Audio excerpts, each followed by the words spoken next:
What's good, boys? Welcome back to another episode of Beyond the Whistle. This is our second episode. As you can see, doing my first solo podcast.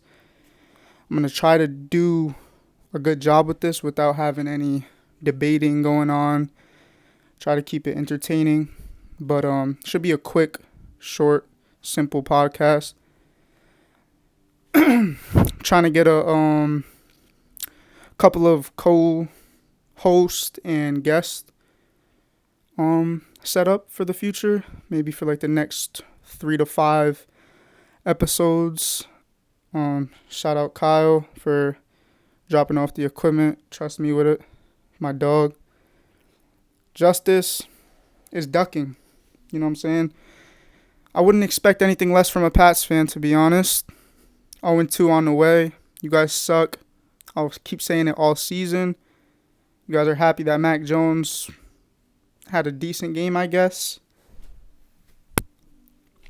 And yeah, so Justice, stop ducking. Come on down. Come talk to your boy. What's on the table today? So today I want to do some overreactions or not overreactions. At first we have Fields is looking like a bust. Is this an overreaction or is this not an overreaction? Personally, I'm going to say it's an overreaction. That offensive line is awful. I watched pretty much most of that game along with a few other games, and he didn't look like he had time to throw, if you want me to be honest. He looked under pressure a lot. And yeah, I think that's a complete overreaction. I think that the Bears is one of the toughest teams for a young quarterback to go to as a organization and succeed. So yeah, I would say Justin Fields being a bust. Overreaction. They definitely need to give him a little bit more time. Next, Cam Akers is done for. I think that is correct. I think that's not an overreaction. I think Cam Akers is done for. I never really was a Cam Akers guy, never a Cam Akers believer. I know he probably had a few of you fantasy football guys tricked into believing he was a decent back. As a Niners fan, I've seen him lose them games to us. He's not good. I think there's a lot of other running backs that the Rams could have went and got better production than Cam Akers. They could have literally went and got Damian Harris, even Zeke's washed ass. Cam Akers he's done for, not an overreaction. Pack him up, send him to the CFL. Next we got Cowboys are the best team in football. America's team, 40-0 against the New York Giants. Overreaction. I don't think that they're the best team in football. I'm still concerned. Well, for one, their head coach. Not a big Mike McCarthy guy. I don't think that he's a great or let alone good coach. I think he had some good coordinators around him. Dan Quinn, Kellen Moore. Those are really good coordinators to help him look good. Mike McCarthy is not one of those. I think he's an average coach at best. But anyways, back to his team. That's completely an overreaction. I think that the Cowboys are gonna once again always have a good regular season record. Micah Parsons is a dog. He'll probably win Defensive Player of the Year this year just due to the way that the media is pushing him. Like crazy. I heard the other day Lawrence Taylor. Are we serious? That's ridiculous. Comparing him to Lawrence Taylor is ridiculous. If you disagree, which some of you guys probably will, you're just as ridiculous as that claim. Um, but yeah, I don't think that the Cowboys are good. I think they're a good regular season team, just like comparing to basketball, James Harden, you know what I'm saying? Regular season people, even Aaron Rodgers, regular season stud. When the playoffs come around, we see their true colors. They fold under pressure.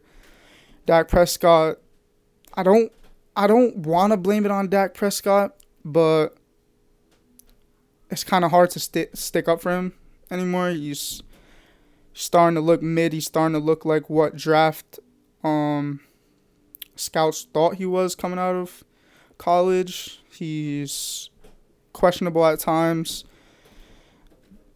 with his turnovers. His turnovers, I feel like, which is crazy because at first Dak Prescott that was one of his best attributes. I'm pretty sure his rookie season. I don't know the exact number right now. Got to get better at pulling up the numbers and stuff with a laptop. But he went, I think, like the first 19. He went a ridiculous, like it was a ridiculous stat that he went with throwing a completion without an interception. But as we've seen, as the film has picked up, it showed his true colors. So yeah, overreaction. They're not the best team in football. At the end of this, I'll give my little 5 power rankings. Let me write that down so I don't forget.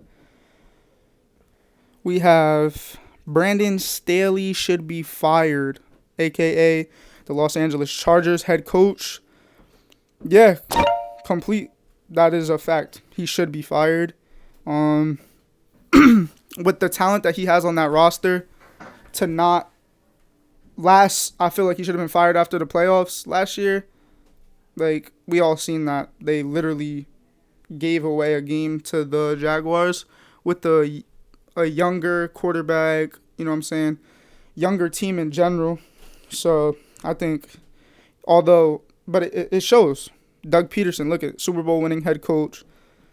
Who you have that's one of my biggest beliefs is who you have running your team is always going to be an indication on whether or not you're a good football team or not throughout the regular season or come playoff times, come December, January. Yeah, Brandon Staley is dog shit, I think. Like, honestly, I don't think he's a good head coach at all. I think he's more of a coordinator. He probably should just go coach. You should just go coach college, bro. Or come coach some high school teams. I don't see Staley being a good head coach at all. You have Justin Herbert. You have Austin Eckler, who is a touchdown machine. You have 2 injury-prone receivers. I'll give you that. But stud receivers. You know what I'm saying? Your defense, you have a bunch of talent on that defense. Your defensive end, like, if you really, like, I want you guys to really think about this. Look at that team, how they're built, structure-wise. Exclude the coach. That team is built to win now, like, right now. They're not winning because who they have as a head coach.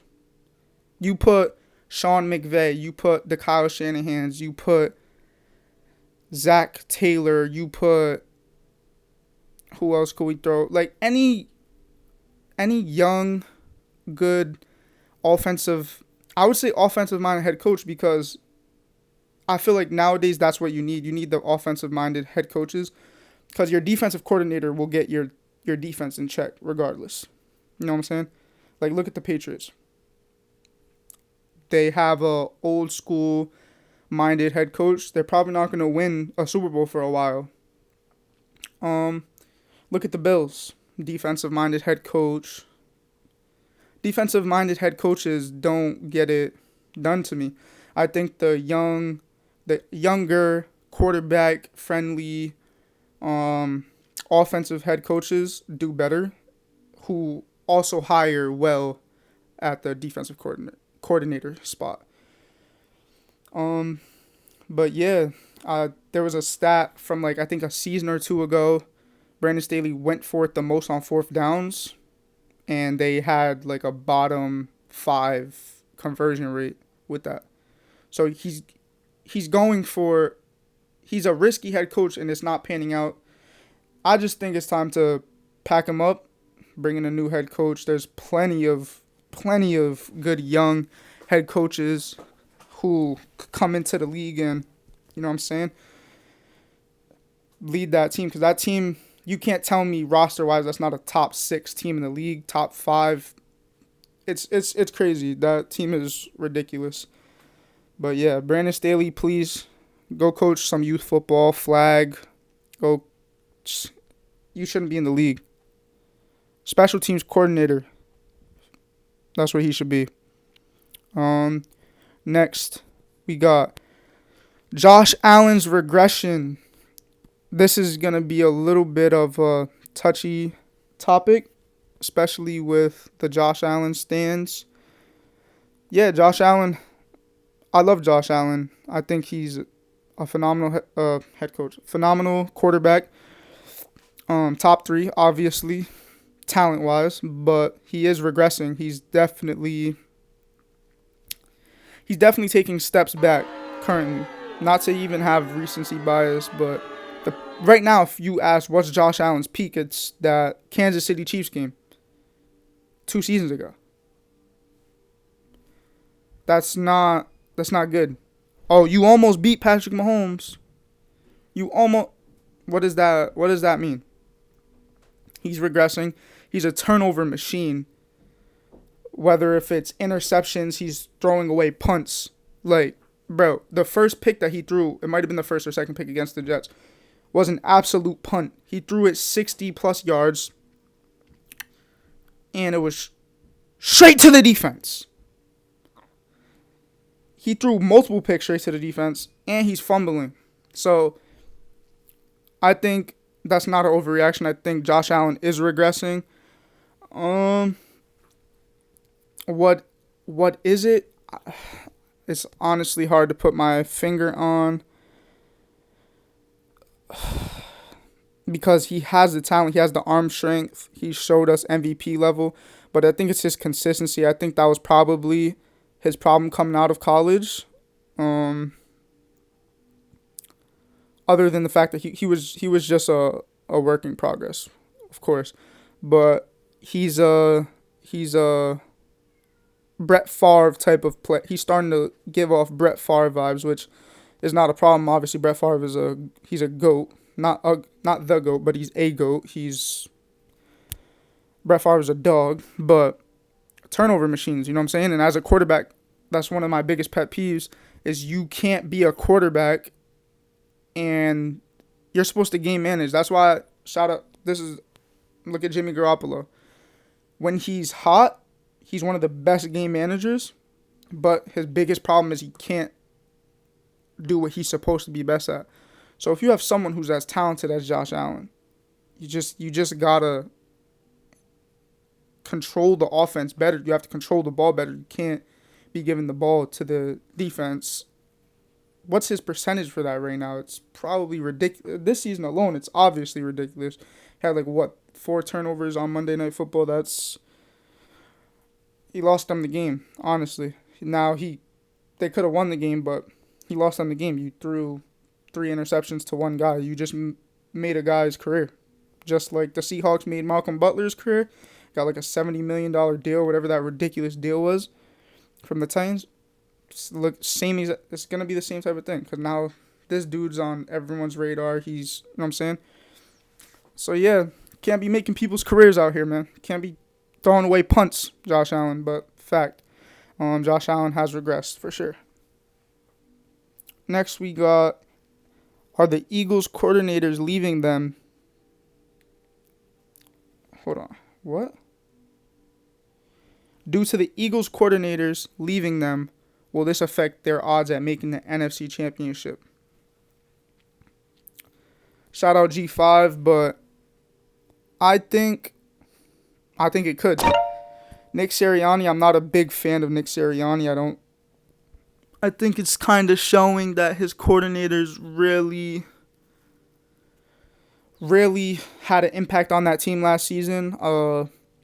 they definitely lost some juice. They lost some swagger. It's 3rd and 5 and you're running a QB counter. But it's not Saturday nights. This is not college football. This is like, you know what I'm saying? It's not, we don't, don't run a fucking QB counter on 3rd down. That's all I'm going to say. As a 49ers fan who's seen Trey Lance run a QB draw and get a freak accident, broken ankle, week 2 of last season, I'll be the first person to tell you, don't fucking run your quarterback like that. Especially on a 3rd and 5. You thought that was going to do something? Like, no matter how much of a complete dog, Jalen Hurts is, it's 3rd and 5. Bro, make it simple. You have DeAndre Swift. He can catch the ball out of the backfield. I'd rather you throw him a little slip screen. Rather you throw A.J. Brown a fucking slant or Devontae Adams a out route or whatever the fucking Goddard a drag and let them get some yak and get the 5 yards. Or then Jalen Hurts can take it into his own hands, scramble, get the 5 yards himself off of making a play instead of one option. He gets the ball, now he has to do it himself like he's a running back. He's not a running back. He's a quarterback. Stop running your quarterbacks. It's stupid as fuck. So, yes, I do think the coordinators leaving them has affected the Eagles. I definitely believe that. I think it's apparent. Look at the Patriots. They were beating the Patriots. They should have washed the game away. Like that game should have been light. And they let the Patriots fight back. They made it a game and they only won by 5 points? Come on. Super Bowl. You guys were in the Super Bowl last year and you guys are competing with a team that was a lottery, just outside the lottery team. And you're competing with a team that didn't make the playoff. Like, it's ridiculous. That's horrible. The Eagles definitely have to get that in check. If not, they're going to start to falsely accuse Jalen Hurts of being a Cinderella story or some of this nonsense, which is just not true at all.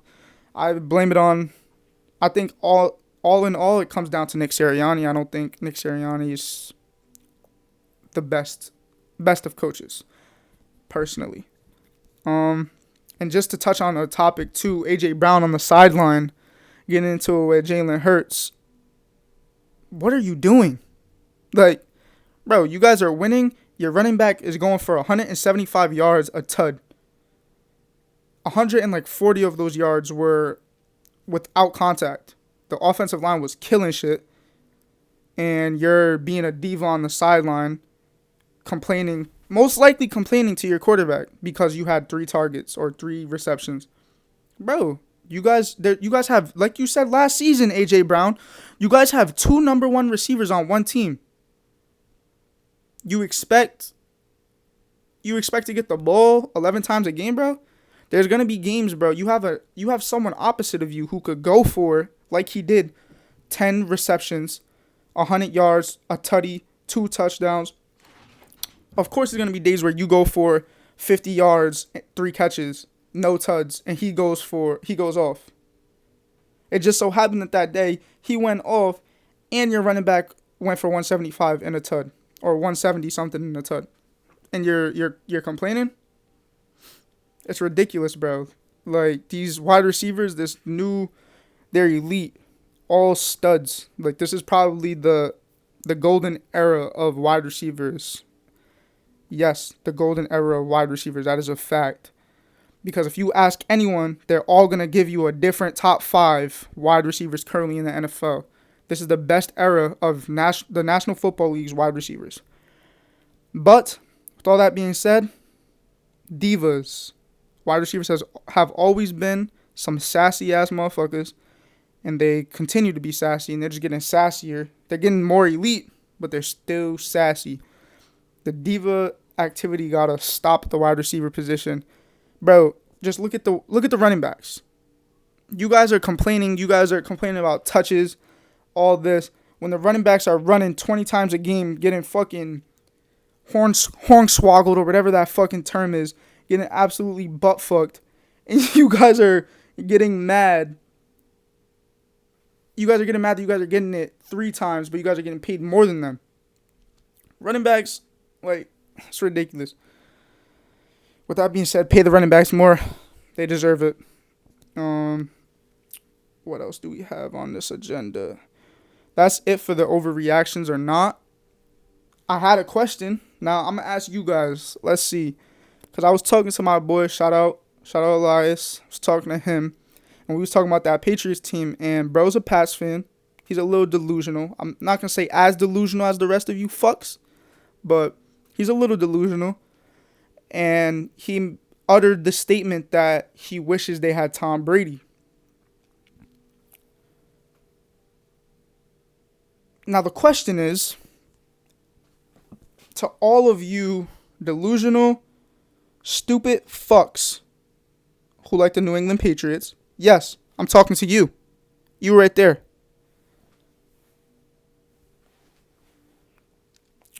The question is Tom Brady right now good enough to come back and lead this current Patriots team to a Super Bowl win? Answer that in the comments. I need to see the answers in the comments. I need to see the casuals. I need to see all the nonsense that you guys called me last time. I'll answer that. Absolutely fucking not. We just seen Tom Brady, and this is not a dog. Like, this is not I'm not trying to disrespect his greatness, you know what I'm saying?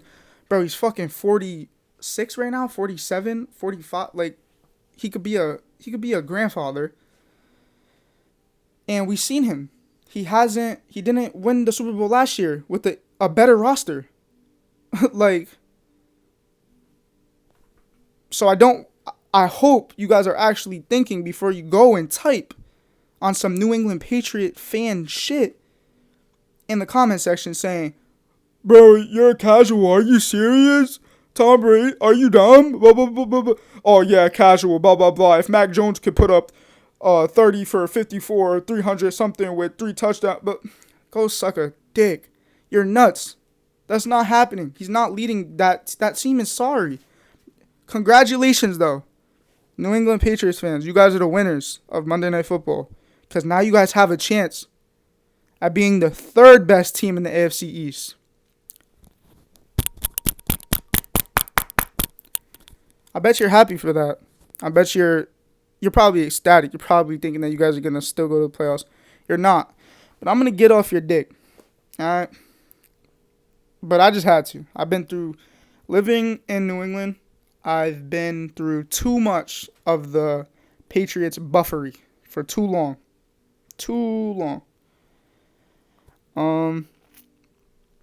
Now I'm going to give you guys my top 5 power rankings.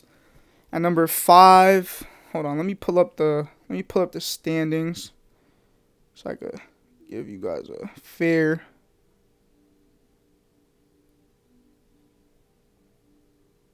Okay, let's see.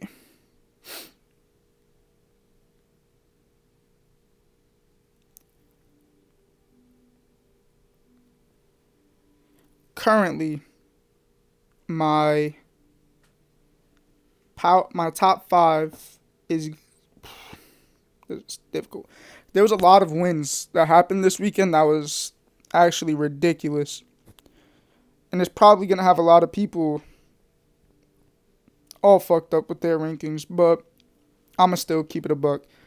So coming in at 5, I'm going to give the 5th spot to the Dallas Cowboys. Of course. Talented, like I said, that roster is ridiculous.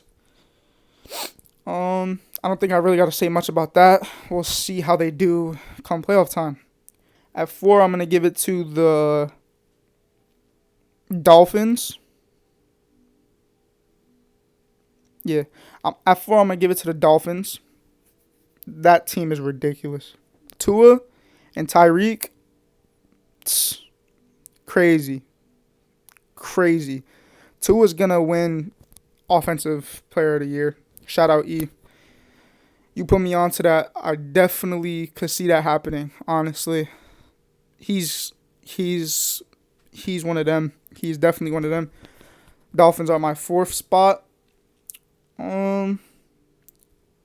3rd, we're still going to go to Chiefs.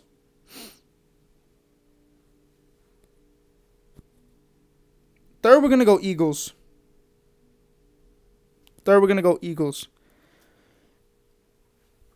They could have obviously been the second team. I'm gonna get a lot of hate for this. They should be the second because their record, 2-0 right now, best record in the league. I just seen a lot more holes, and I'm not as confident with their head coach and quarterback as the second team I'm about to put in this power ranking. But other than that, they're obviously still a top 5 team. I think they're better than the Cowboys. I think they're better than the Dolphins. Probably could have even put them 4, to be honest, but I'm gonna give it to the Super Bowl runner-ups. My second team, the Super Bowl champs, Kansas City Chiefs. Now, if you thought I was going to drop them out of the top 3, let alone 5, because they lost to the Lions. We said this. Me and Kyle said this last time. Well, Kyle said it as a troll. I said it trolling a little bit, but I've been on the Lions bandwagon. They're a well-coached team. They got heart, and they have a quarterback who knows how to get it out. You know what I'm saying? He's a facilitator. But they didn't have their best pass catcher. No one's stopping Travis Kelce when he's healthy, and they got Chris Jones back for that defense, and that defense did well without Chris Jones. So imagine his big ass in the middle causing havoc like he always does. They're going to be better. They're going to be probably better than my number 1 team maybe mid-season. Kadarius Toney is fine. He's young. First game of the season. He was dealing with injuries all off season. He's going to be perfectly fine. Yeah, I think if you watch that game, Patrick Mahomes was dishing to everyone. I think that's what the positive for that Chiefs team is the fact that Patrick Mahomes was, back to my point, Patrick Mahomes was putting it in places where only his receivers could catch. They was dropping them. But that's the positive. That's the takeaway. Is Patrick Mahomes was dishing it to everyone. He was facilitating great. He looked good going for it on that fourth. Ridiculous. I was on the phone with my boy John, and that's ridiculous. That play call, Andy Reid, what the fuck was that? But they're still the second team. They have Patrick Mahomes. They have Andy Reid. They have Travis Kelce. They have, you know what I'm saying? They're the Chiefs, bro. They're going to be in the top 3. It's just like when LeBron, you know what I'm saying? Like, with greatness like that, you got to give them a chance. Number 1, we're going to go with my San Francisco 49ers. Yeah, I think it's pretty obvious. The one big question mark that we had as a team was our quarterback, and Brock Purdy came out against a solid defense, and he was dealing. He targeted Patrick Peterson early and frequently, and threw the second touchdown pass to Brandon Ayuk was a fucking dime. Brandon Ayuk is a dog. Deebo Samuel's in the best shape of his career. George Kittle is a little banged up, so that's a little bit worrisome, but he's George Kittle. He'll definitely still put up over 700 receiving yards. Christian McCaffrey, come on. Like, Kyle Shanahan's literal baby. Like, if Kyle Shanahan could create a player on Madden, it would be Christian McCaffrey. And it showed Christian McCaffrey is a dog. I think he's going to end up being in that. I think he'll end up being in that race for Offensive Player of the Year as well. Maybe not top 3, you know what I'm saying, but I think he'll be in the discussion. And yeah, our defense, of course, Fred Warner looks better. Like, he attacks the ball even better than he did for the last couple seasons, which is ridiculous. Like, he's still improving. That's nuts. We got Nick Bosa. We paid Bosa. That set us up for the future. The great thing about that, I'm gonna just touch on this a little bit. We signed Nick Bosa, reconstructed I believe it's Eric Armstead and Trent Williams deals, which freed up 11 million, which now we have the highest, we have the most salary cap going into next year, which allows us to pay Brandon Ayuk, which allows us to pay all these players, and we still have a rookie quarterback contract. Yeah, but on the other side of the defense, which I was going to get to, Drake Jackson, 2 sacks, couple tackles. The other side of Nick Bosa, if he could produce like that, it's scary. It's scary for you. It's that I'm not going to talk too much about my 49ers because I don't want to hear any nonsense, but bang, bang, Niner gang, we're the best in the league. And that's a fact. I think that's pretty much it for this one. I want to give you guys like a little bit of more information.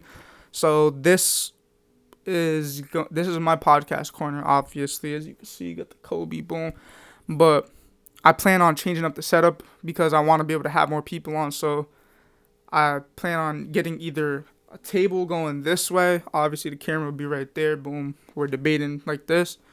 Or if I get like a little L sectional couch. I don't know which one yet. I'm going to see like the 3 to like 6 same guests that I'm going to bring on. I'm going to ask them, see what they think, pick their brains.